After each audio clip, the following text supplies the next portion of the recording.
Hello everybody, welcome back to Let's Play HOI4 Kaiserreich as the Netherlands. Let us continue on from where we last left off. So, black money is affecting the country, but honestly it's not so bad.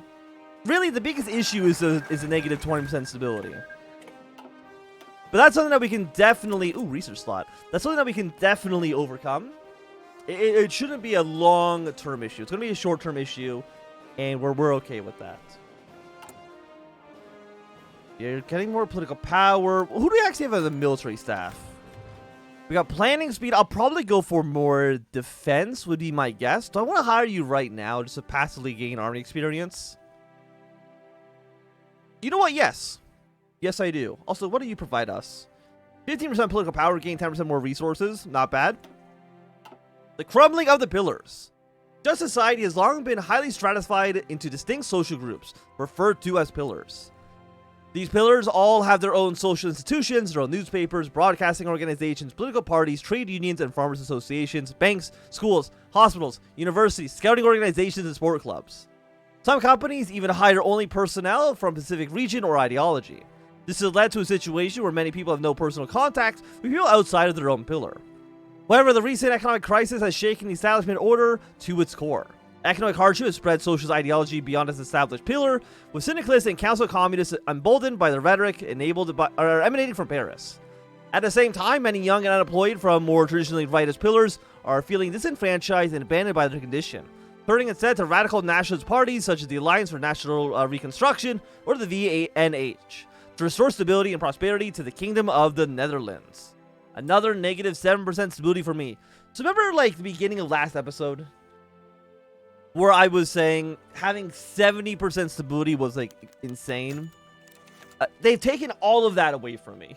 All of my hopes and dreams for the Netherlands for being a stable country have dissolved before my very eyes. A petition has been passed by the Volksraad, has arrived at the desk of Prime Minister Colonial. Having been sent to us by the Governor General, Boniface de Jong. Apparently, the petition calls for the Congress to speak about the future of the status of the Dutch East Indies within the kingdom. The Volksraad has already removed all time limits from the original proposal included, so the Prime Minister made his choice already when to handle it in the House of Representatives. Stability? No, we're going to get a petition. That's fine. What else do we actually own? Do we have any colonies in Africa? We do not. We've got territory in South America. Do you actually have anything, though? You know what? 26 aluminum here. And, of course, we saw that we had oil in Curacao. And this island has literally nothing, but that's okay. I mean, it's got a port. We can use that to maybe navally invade some other stuff, depending on how this area shakes up in terms of syndicalism. The rise of the radical left. After SDAP co-founder PJ Troslatas abortive attempt to founding a Dutch Republic in 1918, and a non-committal response by the party's moderate wing, the more radical revolutionary elements have abandoned the Social Democrats in order to pursue their hopes of overthrowing the old system in a more like-minded company. The SDAP's slight drift rightwards has only emboldened the radical counterparts in the Revolutionary Socialist Action Party, that's probably what that says, or the RSAP. Relatively small party in parliament that sees itself as Toletz's successors, working within the system to overthrow it.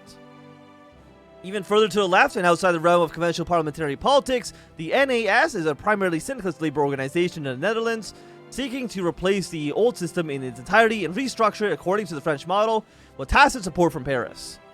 In many ways similar, the Council Communists and their election boycotting KAPD rally behind the astronomer and Marxist theorist Anton Puttikat.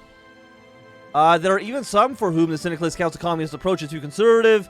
The patron authoritarian socialists led by David Windkoop and Paul de Groot, who see themselves as guardians of the revolution, claiming to intend to keep it away from the tendencies of failing to the new elitism.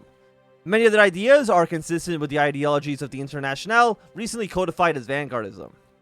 With all these factions vying for a chance to leave their own mark on the history of the Netherlands, the parliamentarian democratic system is well and truly under siege from the left.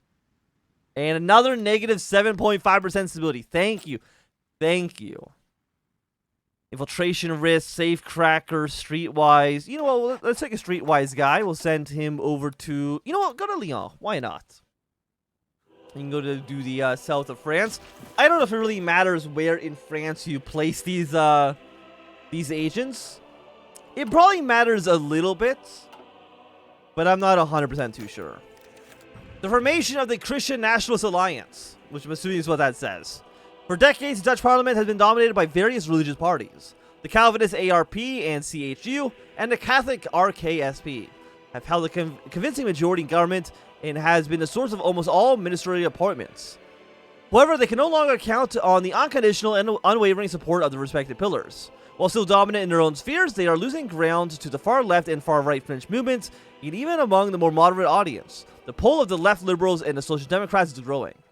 With each of these parties bleeding votes, and despite their pillars' strict separation in daily life, they are now attempting to cash in on their decades-long cooperation by erasing their party lines. The formation of the Christian National Alliance, or the CNA, is likely going to cost them more votes in the long run, but the consolidation of parliamentary seats and popular support still make the CNA a political juggernaut that dwarfs all other parties. Time will tell whether this will be enough to counteract the increasing erosion of their voter base, or whether the primacy of God in politics is coming to an end. And another negative 2% stability. Thank you. That's what I was wanting. I wanted to have no stability. I'm just happy. Got his Venoku in Bulgaria. That's bad because they're pro-Russian. I don't think they're going to end up winning the Balkan War, because Bulgaria winning that war doesn't, like, if it's not the player leading the country, it doesn't happen too often. So I'm not worried about that. I'm not worried about Bulgaria. Like, maybe after they get defeated, they could align themselves with either Berlin or Vienna, and both those I think would be acceptable choices for us. Queen's Day. It is the Queen's birthday and thus a national holiday. People across the country are celebrating a monarchy, but surely also what it means to be Dutch. As usual, Queen Wilhelmina and the rest of the royal family are not taking part in the public festivities due to the need to maintain a royal dignity. Still, thousands of well-wishers are gathered outside the palace with flags crying out in joy. Thank you for a little bit of political power. I will definitely take it. Wilhelmina. Okay, we have Officer Corps, Spirit of the Army. Competent Heritage, which is... I mean, field metal cost minus 50% actually is not bad. It'll make it go from costing 30 to 15, which is much more reasonable. Okay, we got the Dutch army plan. Mobile army focus on defense. Roll recruit population is quite nice. Better trucks. We'll probably go focus on defense would be my guess on this. Yeah, we'll focus on defense. Tensions are running high around us, causing our army staff to hold a meeting to decide upon the doctrine of our army. The more traditional part of our general staff wishes to concentrate on the defense of the country, repairing and reactivating the traditional defensive lines, making use of the water to stop the enemy. However, some note that these tactics may not work anymore due to the changing nature of warfare, and express that the Dutch army should have a highly mobile force capable with motorized troops and tanks to respond to threats quickly and decisively.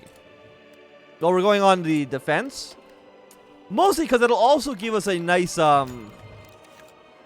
defensive line against British naval invasions, which I'd be happy to not have to deal with. The Jordan riots. The Jordan district of Amsterdam, traditionally socialist stronghold, has erupted into violence. Dissatisfaction with the inadequate unemployment provisions provided by the current government have, likely after prodding and agitation by syndicalists or council communist organizations, have boiled over into public protest. The protests turned into a riot after several groups of young men in black uniforms appeared out of the alleyways and descended upon the crowds with clubs, bricks, and broken bottles. With the police unable to restore order, the mayor has been forced to call in the several army units to disperse the crowds. Another... Hey, but look, we're brawling the streets, but actually gives us a plus 5%. Somehow, the people of the Netherlands beating the shit out of each other actually makes us more stable. I don't know how that works, but I'm okay with that. Flanders has joined the Reichspact. The Wallonia Commune has shown up. We'll probably see the Germans crush it pretty quickly. The formation of the Landsfuck. In the wake of the Jordan riots, the police have very rapidly found out that the black-shirted youths who were lying into the crowd, protesters and whom disappeared the moment the soldiers turned up, were more than just random thugs. These figures represent the first public appearance of the Landsfuck, a paramilitary organization set up by the VHS, supposedly led directly by Colonel von Gertklern himself. Since the Jordan, the Landsfuck has popped up all over the country, standing watch at VNH rallies and assemblies, disrupting meetings of left-wing organizations, and occasionally fighting in the streets against their syndicalist counterparts, the Red Front. Their disciplined and militaristic marches through the streets of major cities draw large crowds and drum up more recruits, especially among the youth. The Landsfuck is rapidly becoming a force to be reckoned with, and their numbers are still expanding. It's unlikely they'll still silence during the election. Another negative 2% stability there. Fantastic. Well, I mean, the election's going to be happening in a handful of months. Okay, we got the Walloon. I actually should have read what... Okay, there we go. So Germany's going to be invading Wallonia. That is not a surprise at all. The liberal crisis. Liberalism in the Netherlands is under siege. The largest liberal party, the traditional LSP, has been steadily losing ground over recent years. Many members, disillusioned by the perceived failures of the old system, are now being drawn to the radical nationalists of the VNH, and now also promise of the large power bloc like the CNA. This has led to the left-leaning VDB becoming the largest liberal party in the country, as they are losing members at a much slower rate. Although there is little likelihood of them winning the election this year, there's no hope that the LSP that they can portray themselves as a credible moderate alternative to the conservative, increasingly authoritarian CNA. Another negative 2% stability. Like, we're very, very, very soon going to be at 0%. Okay, radicals have won the Serbian election. Mustafa Kemal has been shot. All of that is okay. Again, we don't really care about who wins in Serbia. I mean, if they go radical, then they can just join up with Russia. If they go socialist, they can join up with Paris. And either of those are kind of counter to what we want. The Flemish Groote Nederland approach us. After the recent independence of Flanders and the dissolution of the old Flanders Walloon Union, divides between the Council and the Liberation Army have been a growing leading and increasing unrest. A smaller faction in the Flemish Liberation Army that has emerged from the maelstrom is the Groote Nederlandse movement, a group which openly strives for Flemish unification with the Netherlands. While their member count is lower than that of other movements, they enjoy a largely intellectual base in Leuven and Ghent, and is requesting our government to step in and send in military support. I'm going to give us a quick little save because there's a chance that Germany will threaten us for this, or there's a chance that they become a puppet of ours and we just join the Reichspact. 150 political power. You know what? Give me 2 days so we can hit 150. I'm then going to hire a new political advisor. Let's go with the ambitious union boss for the factory output. And then we will support them. We're going to be at negative 150 political power, which is pretty bad. It's going to set us back by like 4 months or something like that, but that's okay. Okay, bring more units here. The VDB and the SDAP Electoral Pact. After the formation of the overwhelmingly powerful right-wing CNA sends shockwaves through Parliament and society alike, as expected, it is proving that an unpopular move with many of the more devout believers who have jumped ship to the smaller regional or smaller religious opposition parties, and many fringe political commentators decry it as either a desperate attempt to gain absolute power or the last gasp of the dying system. Still, the CNA enjoyed a comfortable majority of public support. In response to this change, the moderate opposition parties have begun performing maneuvers of their own. The SDAP, despite slowly losing members to the radicals, is still the largest political party outside of the CNA itself, and the VDB has been significantly strengthened by becoming a primary focus of liberal politics. But neither is large enough to take on the CNA head-on. As such, in order to safeguard the ideals of liberalism, social democracy, and the moderate left in general, the VDB and the SDAP have announced their cooperation in the coming elections. Together, the parties have not been as huge as the CNA, but they have the benefit of a solid foundation. While CNA is still bleeding votes, despite both being left-wing parties, their viewpoints are too far apart to truly merge as the CNA has done. But this left list still offers the possibility of a moderate victory in the ballot box, providing an alternative for the ungainly right-wing bloc that is the CNA, which is shrinking by the day. And fringe opposition organizations like the VNH and okay, let me just read that again. Is providing an alternative to the ungainly right-wing bloc that is the CNA, which is shrinking by the day, and fringe organizations like the VNH and the Patreon. So that's going to be another negative. We're at negative 44%. We're at war. Oh, we're at war with Flanders. Oh, I did not know that. Okay, Red Army, please immediately deploy all their troops down south. I did not know we were actually... Okay, all of Blue Army, by the way. I'm going to send 2 of you here. German ultimatum. Yeah, we'll join the Reichspact. Unhappy with the recent expansion into their territory, the Reich has given us a chance to right our supposed fault and join the Reichspact alliance. Yeah, absolutely. We'll join them. This is what I wanted to happen anyway, so this is just making my timeline a little bit smoother. Let's go. Dutch Air Force. We get 2, you know what, 2 bicycle units? Why not, right? I mean, it's 2 free divisions. You can bring, you actually have a lot of units, but I think they're going to be pushing their way into Namur pretty quickly. And the thing is, I don't want to lose too many units here. Join the Kaiser Wilhelm Society, absolutely. And they have collapsed, obviously. And we'll just give both of this to Germany. Submit those demands, confirm an exit. Fantastic. And we're going to send 2 of you. Let's just say you 2, why not? You just go back into Blue Army. And now Red Army, you don't need to be on the border here. You can be on the border with France. Because, I mean, our units are mostly going to be focusing on killing the French. And then we'll focus about dealing with the Russians after we've killed off the commune. That's at least the way I see it. Also, how's our Navy? You know, we've got a pretty decent Navy, for sure. Let's bring all of our naval units into Holland quickly. We will unite them together.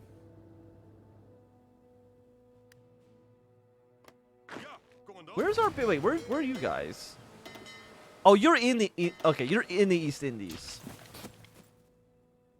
No, definitely bring them back home, please and thank you. But I think that, at least for right now, is going to be a good time for us to end this episode. Thank you for watching. My name is Anthem. If you enjoyed, remember, thumbs up. Not enjoy, you can always thumb down. You want to see more, subscribe, and goodbye.